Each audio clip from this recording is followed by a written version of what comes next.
Hello guys! ఈరోజు AI తోటి మీకు సి లాంగ్వేజ్‌లో లక్కీ డ్రా ప్రాజెక్ట్ ఎలా డిజైన్ చేయాలో చూపిస్తాను. ఓకే. సి లాంగ్వేజ్‌లో నేను కోడ్ రాయడం జరిగింది. అంటే మీకిప్పుడు పండగ సీజన్ కాబట్టి లక్కీ డ్రా అని చెప్పేసి శారీస్ అని, కార్డ్స్ అని అలా లక్కీ డ్రాలో ఒక బాక్స్ తీసుకొని అందులో చిట్స్ ఏసి మీకు లక్కీ డ్రా ఇవ్వడం జరుగుతుంది కదా! సో, అవంతా కాకుండా మన సిస్టమ్‌లోనే మీ నంబర్స్ ఎంటర్ చేసి, మీ నేమ్స్ ఎంటర్ చేసి, సిస్టమే లక్కీ డ్రా ద్వారా ఒక నేమ్‌ని అనౌన్స్ చేసేటట్టు డిజైన్ చేశాను. అదెలా ఉందో చూద్దాం. ఫస్ట్ అయితే రన్ చేసి చూద్దాం.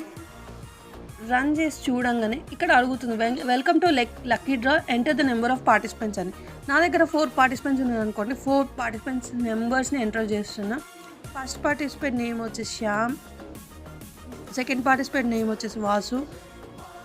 థర్డ్ థర్డ్ పార్టిసిపెంట్ నేమ్ వచ్చి వైషు. ఫోర్త్ పార్టిసిపెంట్ వచ్చేసి వాస్. సో, నేను చెప్పాను కదా ముందుగానే 4 పార్టిసిపెంట్సే లక్కీ డ్రాలో పార్టిసిపేట్ చేస్తారు.